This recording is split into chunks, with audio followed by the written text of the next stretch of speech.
Morning student, स्वागत है आपका अपने YouTube channel the way of chemistry पर। आज हम लोग चर्चा कर रहे हैं 12th के नेक्स्ट लेक्चर के संबंध में। टॉपिक है हार्डी-सुल्ज का नियम। तो हम लोग चर्चा कर रहे हैं कोलाइडी विलयन से संबंधित प्रमुख गुणों और प्रमुख नियमों के संबंध में। हार्डी-सुल्ज का नियम कहता है, पिछले दिन हम लोगों ने चर्चा की थी स्कंदन के बारे में। जब कोई कोलाइडी विलयन में कोई वैद्युत अपघट्य मिलाते हैं या फिर विद्युत धारा गुजारते हैं तो उसके कण फट जाते हैं, जम जाते हैं या प्रेसिपिटेट अवक्षेप बनाते हैं। इस घटना को हम लोग कहते हैं स्कंदन। हार्डी-सुल्ज ने इसके लिए एक नियम बनाया स्कंदन क्षमता के संबंध में, जो कुछ इस प्रकार से है। हार्डी-सुल्ज के नियम के अनुसार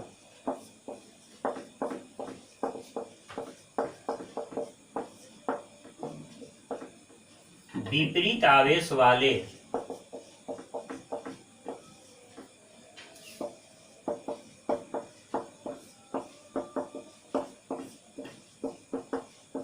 आयन का आवेश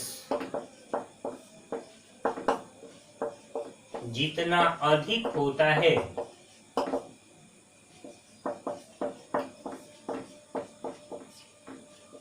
उसकी स्कंदन क्षमता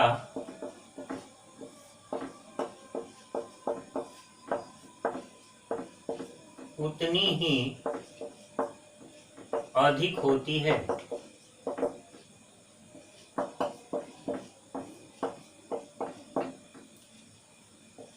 विपरीत आवेश वाले आयन का आवेश जितना अधिक होता है उसकी स्कंदन क्षमता उतनी ही अधिक होती है। According to Hardy-Schultz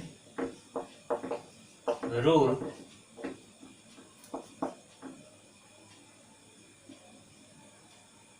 higher the charge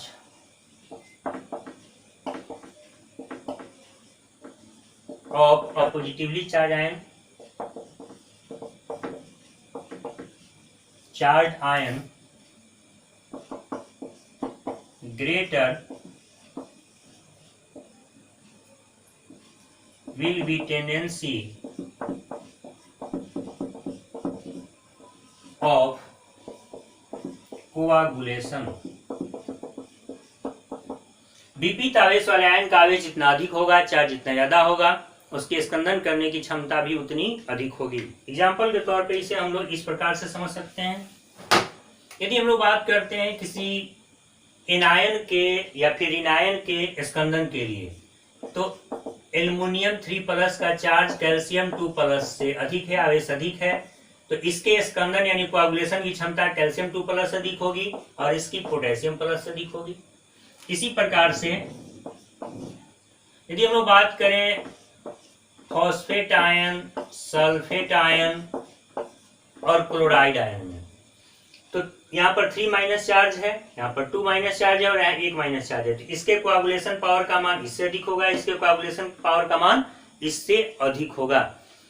लेकिन ये कोआगुलेशन करेंगे किसको? तो विपरीत आवेश को, यानी अपोजिटिवली चार्ज पार्टिकल्स को ये कोआगुलेट करेंगे। और चार्ज पार्टिकल का चार्ज जितना ज्यादा होगा उसके स्कंदन करने की यानी कोआगुलेशन करने की क्षमता भी उतनी ही अधिक होगी। यह कहता है हार्डी-सुल्ज का नियम। इसके आधार पर एक श्रेणी बनाई गई जो कुछ इस प्रकार से है।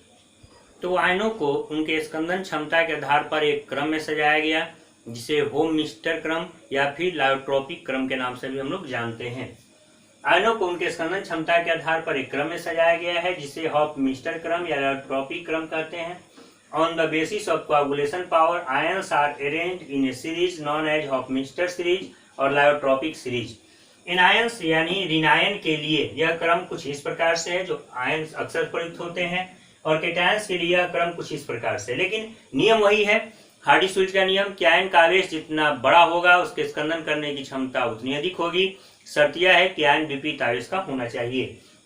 यहाँ ध्यान देंगे, मैग्नीशियम 2+ का जो आयन का आवेश है वो कैल्शियम 2+, दोनों एक ही ग्रुप के एलिमेंट्स हैं। इनके जो आयन है इसका आकार चूंकि छोटा होता है कैल्शियम से, इसीलिए इसके लिए 2+ और इसके 2+ में यदि हम लोग तुलना करेंगे तो इसका जो आयन का पावर है वो इसकी तुलना में ज्यादा होगा। और यही क्रम हमेशा चलता है। यहाँ भी लिथियम का आकार लिथियम प्लस का आकार सोडियम प्लस से छोटा होता है, तो आयन का आकार, अब एटम के जो आयन होते हैं इनका आकार जितना छोटा होता है इनका चार्ज उतना ही बड़ा होता है। इसके आधार पर सीरीज बनाई गई। अब अगला टॉपिक है हम लोगों का इसी से रिलेटेड, यह है पायस अर्थात इमल्सन। इमल्सन अक्सर आप लोगों ने सुना होगा, दूध संबंधित उत्पादों के जो डब्बे होते हैं वहां लिखा होता है इमल्सन, लेकिन इमल्सन या पायस कहते किसको है? हम लोग जानते हैं कि कोलाइडी विलयन के दो हिस्से होते हैं, डिस्पर्स फेज और डिस्पर्सन मीडियम।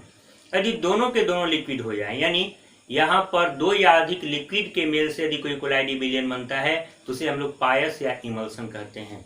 यह दो प्रकार का होता है, एक तेल अधिक हो और पानी कम यानी फैटी एसिड अधिक हो, और जल कम हो तो तेल में जल का पायस कहेंगे।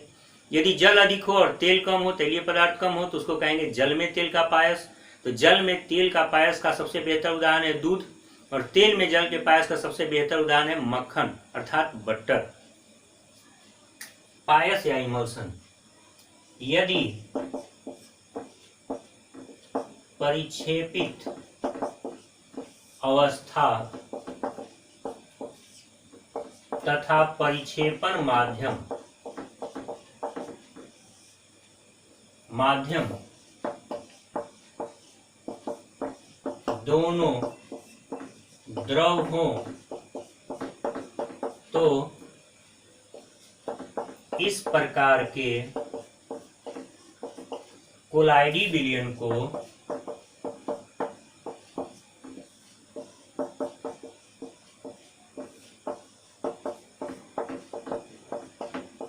पायस या इमल्सन कहते हैं।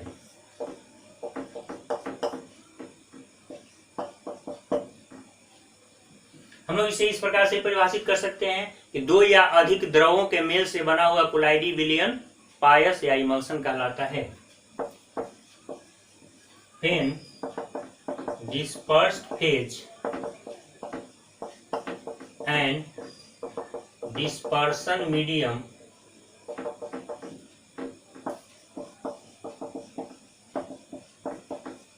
both are liquids, then the colloidal solution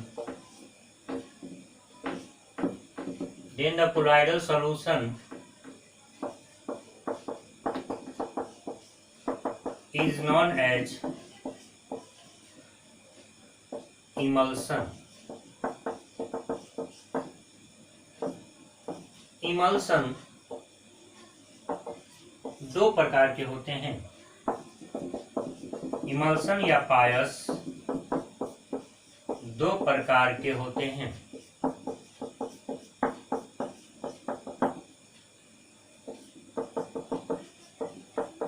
Emulsions are of two types. पहला प्रकार है तेल में जल का पायस,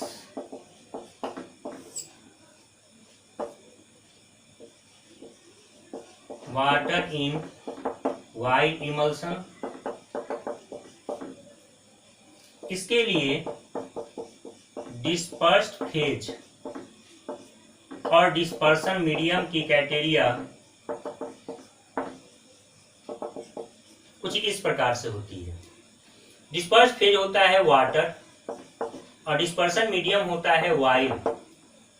अर्थात डिस्पर्स्ड फेज यानी परिक्षेपित अवस्था होती है जल या वाटर, और डिस्पर्सन मीडियम अर्थात परिक्षेपण माध्यम जो होता है वह वाइल या तेल होता है। इसका सबसे बेहतर उदाहरण है मिल्क अर्थात दूध। दूसरा है जल में तेल का पायस,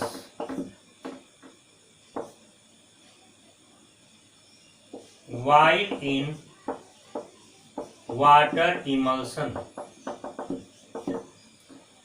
अब इस कंडीशन के लिए जल में तेल का पायस अर्थात वाइल इन वाटर इमल्सन के लिए डिस्पर्स फेज और डिस्पर्सन मीडियम कुछ इस प्रकार से होता है। मीडियम यहाँ हो जाता है वाटर यानी जल, और डिस्पर्स फेज हो जाता है वाइल यानी तेल। यानी परिक्षेपित अवस्था होती है तेल और परिक्षेपण माध्यम होता है जल। इसका सबसे बेहतर उदाहरण है बटर यानी मक्खन। अंडे की जर्दी भी इसी का उदाहरण है। अंडे के बीच के जो हिस्से होते हैं ये यॉल्क बोलते हैं उनको, यह भी पायस ही होता है।